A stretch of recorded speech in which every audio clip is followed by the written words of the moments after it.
स्वामी जी प्रणाम। राजपाल सर जी। सर जी, मेरे मन में एक प्रश्न सा था, वो काफ़ी दिनों से मुझे समझ में नहीं आ रहा कि जो हमारी आत्मा होती है और प्राण, ये दोनों अलग अलग चीज़ होती हैं, ये दोनों एक ही हैं? और अगर दोनों एक ही हैं तो इनका निवास कहाँ है, हमारे प्राणों का हमारे शरीर में? और हम उसे कैसे देखें, उन प्राणों को या आत्मा को कैसे अपने स्वरूप को पहचानें? क्या तरीका है उसका? हमारे प्राण ही ले लीजिए, हमारे प्राणों का कहाँ पर हमारे शरीर में कौन सी जगह है जहाँ पे वो निवास है उनका? सर जी, आप ज़रूर बताइए इस बात के जवाब, क्योंकि काफ़ी कन्फ्यूज हूँ मैं इस मामले में कि हमारे शरीर में प्राण कौन सा हिस्सा है जहाँ पर निवास है उसका। शेखर जी नमस्कार। शेखर जी देखो, सबकी अब अपनी नॉलेज है, पूरा ज्ञान तो किसी को है नहीं। लेकिन इस वक्त जो मेरा भाव बन रहा है आपको इस प्रश्न का उत्तर देने का, वो ये है कि आत्मा हमारे हृदय में रहती है, बहुत ही सूक्ष्म है, प्रकाश प्रकाश रूप में है, बहुत ही सूक्ष्म है। सारा शरीर उसी से चल रहा है। जैसे सूर्य जो है ना, हमसे 15 लाख किलोमीटर है, 15 लाख किलोमीटर है यहाँ से, और अपनी जगह पे है, वो स्थिर है वो। और वहाँ से वो पूरे ब्रह्मांड में, इस पृथ्वी पर भी और भी जगह जगह प्रकाश कर रहा होगा, क्योंकि सौर मंडल का वो मुखिया है। ठीक है, बाकी ग्रहों पर भी प्रकाश करता होगा। तो ऐसे ही आत्मा जो है पूरे शरीर में प्रकाश कर रही है, पूरा शरीर उसी से चल रहा है। हमारे खून के एक एक कण में उस आत्मा का प्रकाश है। हमारे खून का एक एक कण जो है उस आत्मा की मौजूदगी की वजह से, उस आत्मा की शक्ति की वजह से, जैसे सूर्य की किरण आती है ना, उसमें शक्ति होती है प्रकाश की। सूर्य से जब इतनी दूर उसकी किरण आती है तो उसमें शक्ति होती है ना, तभी तो प्रकाश उत्पन्न होता है। ऐसे ही खून के हर एक कण के साथ हमारी आत्मा की शक्ति जाती है, और वह पूरे शरीर को ठीक ठाक रखती है। जहां वो जानी बंद हो जाती है, वो शरीर का हिस्सा हमारा मर जाता है। आपके सवाल का भी जवाब नहीं हुआ।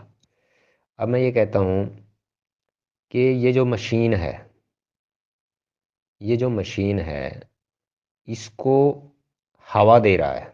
जैसे इंजन को हवा देता है ना, फिल्टर में से होके हवा जाती है। तो हवा और पेट्रोल, पेट्रोल जो है हवा में ऑक्सीजन होती है, उसकी उपस्थिति में जलता है वहाँ पर अंदर सिलेंडर में, और फिर पिस्टन चलती है। आपने देखा होगा, क्योंकि मैंने तो इंजीनियरिंग करी है, मैकेनिकल इंजीनियरिंग। आपको भी पता होगा जब आपके सामने कभी इंजन खुला होगा कि वो कैसे कैसे चलता है। बिल्कुल वैसा ही सिस्टम है, क्योंकि वो जो बाहर का इंजन है वो इस शरीर के इंजन को देख के बनाया गया है। समझ रहे हो ना इस बात को? वैज्ञानिकों ने जो बाहर का इंजन बनाया है, मोटरसाइकिल का, जहाज का, जो भी, वो शरीर को देख के बनाए हैं, सारे शरीर की नकल करके। तो आत्मा की वो शक्ति खून के एक एक कण के साथ जाती है, और शरीर जिंदा रहता है। तो ये जो तुम प्राण कह रहे हो ना, प्राण, ये तो वायु है। इसमें भी परमात्मा ही विद्यमान है। सुना है ना आपने, कण कण में विद्यमान है वो। तो इस वायु, ये वायु जो है हमारे शरीर को चला रही है, और इसका कोई फंक्शन नहीं है। हमारे शरीर को चला रही है, जैसे इंजन को चलाती है हवा। हवा जाती है ना उसमें, बहुत ज़्यादा हवा और पेट्रोल दोनों चीज़ जाती हैं। तो इसमें भी हवा, ये हवा और खून चल रहा है इस शरीर में भी। ठीक है ना? ऐसे मान लो आत्मा का स्थान जो बताया गया है, अति सूक्ष्म रूप में है आत्मा, और वह हमारे हृदय में विद्यमान है। ठीक है जी, दिल में, जो दिल धड़क रहा है ना, वहाँ पर। बस इतना ही मैं जानता हूँ। बाकी मैं कभी इन गहराइयों में नहीं जाता। मेरा जो जीवन है वो है शरणागति का जीवन, कि हे प्रभु, हे राधा, हे कृष्ण मैया, हे कृष्ण पिताजी, हे राधा कृष्ण, हे भगवान, हे मेरे वासुदेव कृष्ण, हे परमात्मा, हे भगवान, हे इस जगत ब्रह्मांडों के रचयिता, मेरे प्रभु, चलाने वाले, मेरा सब कुछ तुझको समर्पण है। जितने दिन यहाँ रखना है, अपना तेरी शरण में, तेरे पैरों में पड़ा हूँ। जैसे रख, बीमार रख, स्वस्थ रख, काम करवा ना करवा, तेरी मर्जी। ठीक है, तो मैं तो इस भावना में अपने परमात्मा की कृपा से जी रहा हूँ, और जितना आपको बता पाया हूँ वो मैंने बता दिया। ठीक है जी। कोई मांग नहीं होनी चाहिए संसार में, मेरा शरीर ठीक रहे ना रहे, मुझे धन आए मेरे घर में, ना आए, मेरा घर ऐसे ही खड़ा रहे, नष्ट हो जाए, खंडर हो जाए, कोई मतलब नहीं। किसी भी चीज़ से कोई मतलब नहीं। कोई पकवान मिले ना मिले, सूखी रोटी और नमक की रोटी, या बेस्वाद खाना, जैसे शांति कुंज में खाते हैं जो साधक होते हैं ना, वहाँ वो बेस्वाद खाना खाते हैं, अस्वाद बोलते हैं उनको, अस्वाद। यानी वो ना नमक डालते, ना मिर्च डालते, ना कोई, सिर्फ उबला हुआ और बस रोटी। इसी पे जिंदा रहकर वो परमात्मा की साधना करते हैं। उन्हें कोई मतलब नहीं किसी हलवे से, कोई मतलब नहीं किसी मीठे दलिए से, कोई मतलब नहीं उनको किसी भी स्वाद से। ठीक है, तो यहाँ भी परमात्मा की शरणागति उसी को कहते हैं जिसको कोई मतलब नहीं, चाहे शरीर बीमार हो, कल का मरता आज मर जाए, चाहे कितनी बीमारियां आ जाएं, उसको ठीक करने की कोई इच्छा नहीं, बस पड़े हैं उसकी शरण में, उसका नाम चल रहा है, बस वही सब कुछ है। ठीक है, उसका नाम चल रहा है, वही सब कुछ है। शरीर में कौन सी बीमारियां हैं, घर में कौन सी गरीबी है, क्या है, कुछ है, इससे कोई मतलब नहीं है। शरीर को रोटी मिल रही है नहीं मिल रही है, इससे कोई मतलब। इसको कहते हैं शरणागति। बस उसका नाम चलना चाहिए, उसका ख्याल रहना चाहिए दिमाग में, बस जब तक जिंदा है। एकमात्र मकसद साधक का केवल और केवल यही रह जाता है। ठीक है, कौन अपना कौन पराया, कौन मरा कौन जिया, समझ रहे हो ना? किसी से कोई मतलब नहीं, किसी भी चीज़ से, किसी भी व्यक्ति से। शरणागति का मतलब होता है कि बस तेरा नाम याद रहे, जब तक ये शरीर है, बस तेरा नाम याद रहे, उसके बाद तू जाने अपना जहाँ भेजना है। स्वामी जी, बहुत बढ़िया जवाब दिया आपने। पर मेरे मन में एक संशय ये है कि क्या प्राण और आत्मा एक ही हैं या अलग अलग हैं? थोड़ा इसका और स्पष्टीकरण हो जाए तो मुझे भविष्य में आगे ये पता चलेगा कि दोनों एक हैं या अलग अलग है, प्राण और आत्मा। जी। शेखर जी, आपका सवाल अभी पूरा नहीं हुआ, मुझे इस बात का खेद है, आपके सवाल का जवाब अभी पूरा नहीं हुआ है, फिर भी कोशिश करता हूँ। कहते हैं ना कि प्राण निकल गए, प्राण निकल गए, और ये भी कहते हैं कि आत्मा निकल गई। शरीर पड़ा रह गया, आत्मा निकल गई, प्राण निकल गए। तो इस लिहाज से आत्मा और प्राण जो है एक ही चीज हुई। और अगर कोई आपसे सवाल करता है कि मनुष्य के जिंदा रहने के लिए सबसे जरूरी चीज क्या है, मनुष्य के जिंदा रहने के लिए सबसे जरूरी चीज है सांस, हवा। अगर हवा, ये हवा रूपी, वायु रूपी जो सांस अंदर जा रही है, अगर यह बंद हो जाए तो मनुष्य तुरंत मर जाएगा। खाने बिना रह सकता है वो, वर्षों रह सकता है, पूरी जिंदगी भी रह सकता है खाए बिना। ऐसे लोग हैं जिन्होंने 20-20 साल से कुछ नहीं खाया, सुना है मैंने। धरती पर होंगे, जरूर होंगे, ऐसे योगी हैं। तो छोड़ो इस बात को, लेकिन सांस लिए बिना, ठीक है, सांस कोई रोक सकता है, कोई 2 घंटे के लिए रोक सकता है, कोई बहुत ही ज्यादा बड़ा योगी हुआ, कोई कुछ घंटों की, कुछ दिनों की समाधि ले सकता है, लेकिन अगला सांस तो उसे लेना ही पड़ेगा जिंदा रहने के लिए। ठीक है, और समाधि में भी सांस चलती रहती होगी। ठीक है जी, ये रहस्य देखो, वही जानते हैं जो समाधि में गए हैं। अब मैं आपको ना ये बताने वाला कि मैं गया हूं, ना मैं ये बताने वाला कि मैं नहीं गया हूं, क्योंकि एक साधक को कभी भी कुछ नहीं कहना चाहिए कि मैंने भगवान को नहीं देखा है या मैंने भगवान को देखा है। इस तरह की बातें जनरली, यानी सामान्य तौर पर उसे नहीं करनी चाहिए। कहीं कोई भक्त टकरा जाए, कोई बहुत बड़ा जिज्ञासु टकरा जाए, तो उसकी तो मदद उसको करनी पड़ेगी, करनी पड़ती है। आप भी जिज्ञासु हैं ऐसा मानकर मैं आपके सवाल का जवाब दे रहा हूं, और इस ग्रुप में बाकी लोग भी जिज्ञासु होंगे ऐसा मानकर मैं जवाब दे रहा हूं। ठीक है, क्योंकि परमात्मा के ज्ञान का कभी अपमान नहीं करवाया जाता। जो मैंने सीखा है, जो मैंने अनुभव किया है, वही मैं यहाँ पर बांट रहा हूँ आपके सवाल के जवाब के रूप में। ठीक है जी। बहुत सारे लोग होते हैं, देखो मैं आपको ये वासुदेव सर्वम जो होता है ना, सब कुछ वासुदेव है। वासुदेव यानी वसुदेव का पुत्र, वासुदेव यानी कृष्ण। जब सब कुछ वासुदेव है तो ये नाम, ये संज्ञाएं, प्राण, आत्मा, परमात्मा, यहां तक कि शरीर, दुनिया और वस्तुएं, दीवार, निर्जीव, सजीव, सब वस्तुएं, वो सब उसी में तो आ गई। तो फिर नामों में कौन पड़ेगा? नामों के चक्कर में पड़ेगा साधक कभी? तो जो आप ये सवाल पूछ रहे हैं, तो कहीं ना कहीं आपकी यात्रा अटकी हुई है। चाहे आप कितने ही बड़े साधक हो, मैं ये नहीं कहूंगा कि आप साधक ही नहीं हैं या आप छोटे साधक हैं, ऐसा कुछ नहीं कहूंगा। तो जो आदमी इन चीजों की खोज कर रहा है, उसकी यात्रा अभी अधूरी है ही। क्योंकि जिसकी यात्रा पूरी हो जाती है, जो पूर्ण रूप से परमात्मा को समर्पित हो जाता है, वह परमात्मा की खोज करना ही छोड़ देता है। वह परमात्मा की खोज करना ही छोड़ देता है, क्योंकि सब जगह है ही वही, तो खोजे किसको? जो मैं बोल रहा हूं, मेरी वाणी में भी वही है।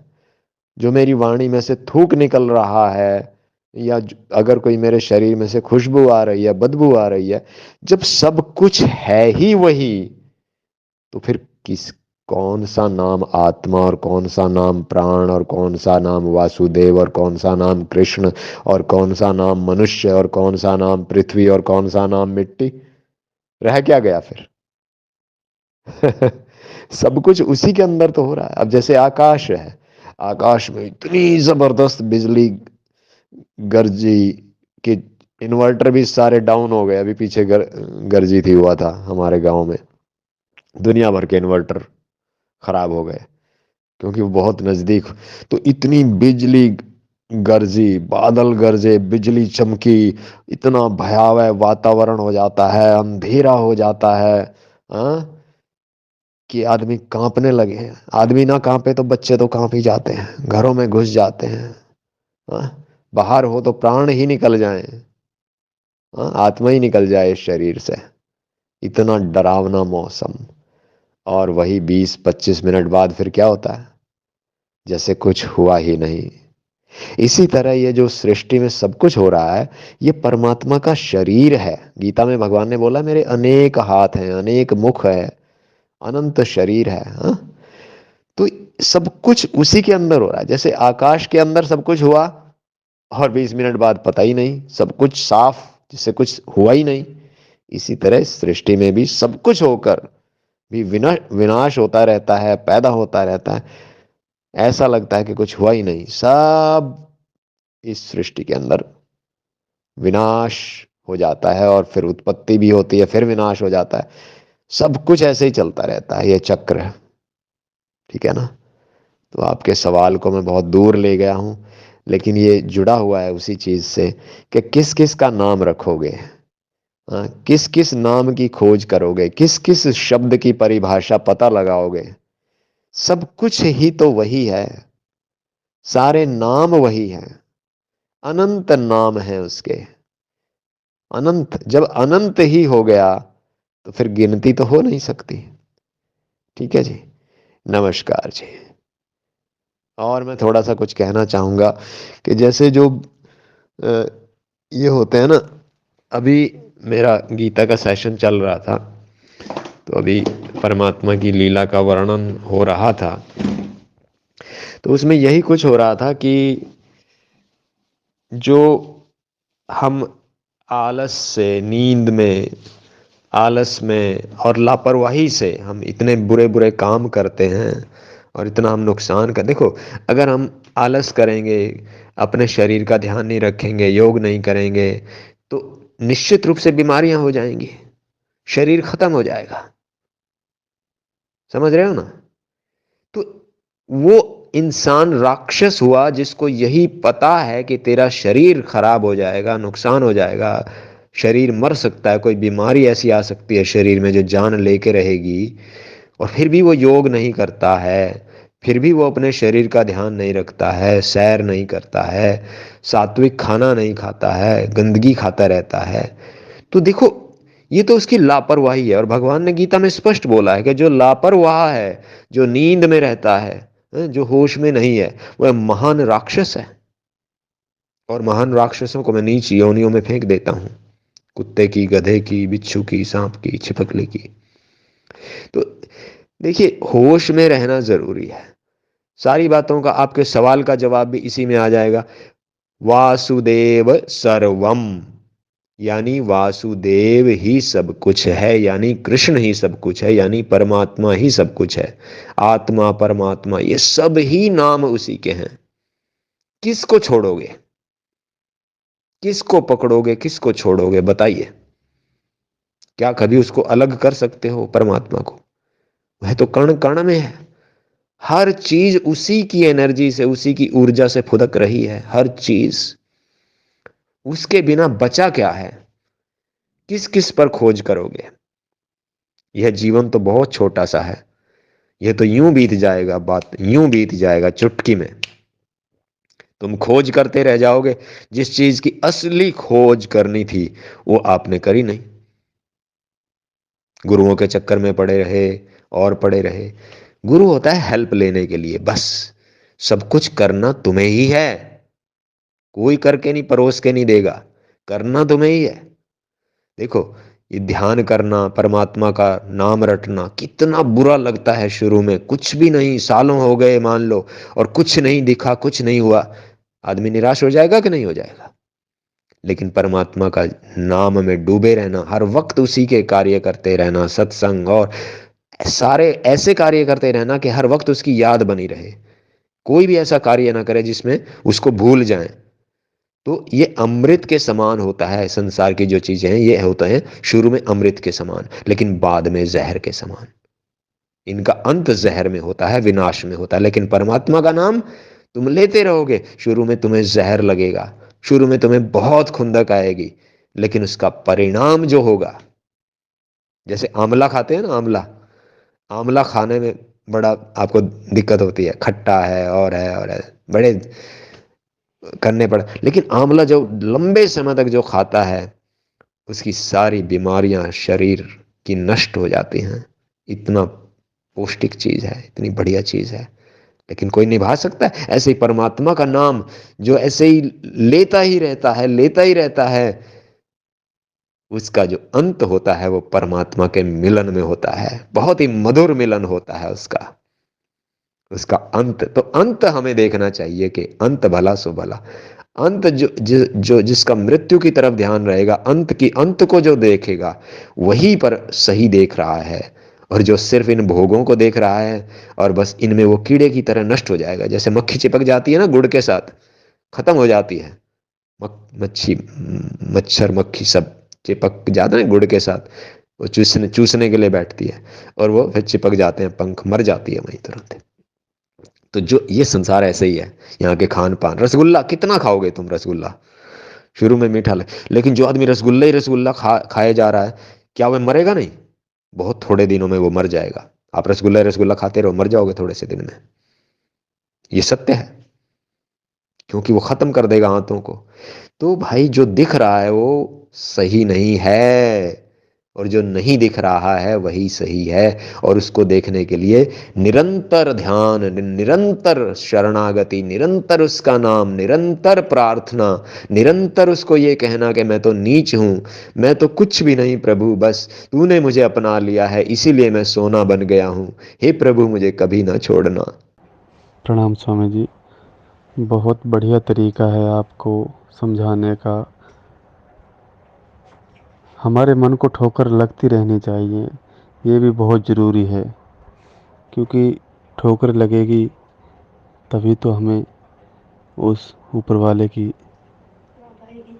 याद रहेगी, उसका ध्यान रहेगा। मन को ठोकर लगनी बहुत ज़रूरी होती है, बहुत ज़रूरी। बहुत अच्छा समझाया सर आपने, बहुत बहुत बढ़िया, काफ़ी अच्छे उदाहरण दिए आपने गीता में से भी। बहुत बढ़िया तरीका सर आपका, धन्यवाद सर। कुछ आदमी सोचते हैं कि हम सब कुछ छोड़ छाड़ के भक्ति कर लें और परमात्मा को पा लें, लेकिन मैं आपको एक बात बताता हूं कि एक औरत अपने पति के साथ मंदिर में गई। मशहूर मंदिर था, काफी प्रसिद्ध मंदिर था भगवान शिव का। तो वहां खड़ी होकर वो मांगने लगी कि हे भगवान शिव, मुझे पुत्र नहीं हुआ है, कोई संतान नहीं है, मुझे पुत्र देना, और इतना ज्ञानी पुत्र देना कि उसमें 1000 बुद्धि हो, 1000 तरह का ज्ञान हो। यानी 16 कलाएं भगवान में थी, कृष्ण में, और उसको चाहिए थी 1000 कलाओं वाला पुत्र चाहिए था। तो साथ में उसका ज्ञानी पति खड़ा था। वो बोला कि भाग्यवान, तू 1000 बुद्धि वाले पुत्र की बात करती है, जब 1000 ठोकर खाएगा संसार में तो उसको एक बुद्धि आएगी। एक बुद्धि की कीमत होती है 1000 ठोकर खाना। भगवान कृष्ण कहते हैं कि सब कुछ छोड़ छाड़ के बैठ जाना और भक्ति करने लग जाना, ये रास्ता नहीं है। रास्ता जो है वो ये है कि अपनी ड्यूटी करते रहो, अपने काम करते रहो, और उन कामों से आपको जो सीख मिलती रहे उस सीख को इस्तेमाल करो जीवन में, और तभी वैराग्य आएगा। ठीक है। मान लो कोई गृहस्थ आश्रम में है, कितनी गालियां खाता है, कितनी पत्नी के दबाव, आगे फिर बच्चों के कितने दुख, कोई कैसे दुखी, कितनी बीमारियां, कितना पैसा, कितना कुछ, कितनी बार उसे दुत्कारा जाता है, फिर बुढ़ापा आ जाता है, कोई उसकी तरफ नहीं देखता। लेकिन अगर वो नहीं सीखता है इन चीजों से, दुनिया वाले धोखा देते हैं, अगर वो नहीं सीखता है, बार बार उसने जिंदगी में गुस्सा किया, अगर फिर भी वो वैसे ही गुस्सा करता रहता है, तो अगर उसने कुछ सीखा नहीं, कुछ सुधार नहीं किया, अपने जीवन का आकलन नहीं किया कि गृहस्थ धर्म से मुझे क्या शिक्षा मिली, लोगों के व्यवहार से मुझे क्या शिक्षा मिली, अपने परिवार वालों के बर्ताव से मुझे क्या शिक्षा मिली, तो उसमें कभी भी वैराग्य नहीं आएगा। वो कभी भी उन चीजों से दूर नहीं हो पाएगा। बार बार ठोकर खाकर अगर वो वहीं जाके मुंह लगाता है तो फिर तो वो पागल ही है। इसका मतलब तो वह कुछ सीख ही नहीं रहा। एक ठोकर आपको लगी तो आपको ये ज्ञान होना चाहिए कि यह ठोकर मैं दोबारा नहीं खाऊंगा, और इस ठोकर को दोबारा ना लगने देने के लिए मुझे क्या क्या करना होगा वो सब इंतजाम करता है। लेकिन उस अज्ञानी का, उस राक्षस का क्या, जो बार बार ठोकर खाता है और बार बार फिर वही काम करता है, बार बार दुत्कारा जाता है और बार बार फिर उसी आदमी के नीचे जाके लगता है। भगवान कृष्ण की याद नहीं आती उसकी, जो कभी दुत्कारता नहीं है। केवल उसी को दुत्कारा जाता है जो सही रास्ते पर नहीं है, और वो भी इसलिए दुत्कारा जाता है भगवान कृष्ण की तरफ से, इसीलिए उसको ठोकर दी जाती है ताकि उसको समझ आ जाए, उसको वो सही रास्ते पर आ जाए। लेकिन जो सही रास्ते पर है उनसे तो भगवान कृष्ण इतना प्यार करते हैं, वो तो कभी स्वार्थ नहीं कर सकते। लेकिन संसार वाले आपको बार बार ठोकर मारेंगे और बार बार आप वहीं जाके मुंह लगा लेते हो। और भगवान कृष्ण इतना प्रेम करते हैं सबसे, अपने भक्त से, और फिर भी हम उसकी तरफ नहीं जाते, तो ये क्या है? ठीक है ना। भगवान कृष्ण कहते हैं कि अपने काम करो, सीखो उनसे। काम, क्रोध, लोभ, मोह, इन सब से मुक्ति पाने की कोशिश करो, सीखो घटनाओं से, है? और बढ़ो मेरी तरफ। नहीं तो तुम में फिर ये रहेगा कि ये कर लेता, वो कर लेता, वो सब चीजों से सीख कर तुम विरक्त हो जाओ पूरी तरह से। किसी भी चीज का फिर मोह नहीं रहना चाहिए, क्योंकि दुनिया सब कुछ दिखा देगी आपको। लेकिन तब जब आप सीखोगे, अगर आप सीखोगे ही नहीं और बार बार वहीं मुंह लगाओगे जाके, तो फिर आपको कभी मोह नहीं हटेगा, कभी कुछ नहीं हटेगा, कभी परमात्मा की तरफ नहीं चल पाओगे। राधा कृष्ण, राधा कृष्ण, राधा कृष्ण, सीता राम, सीता राम।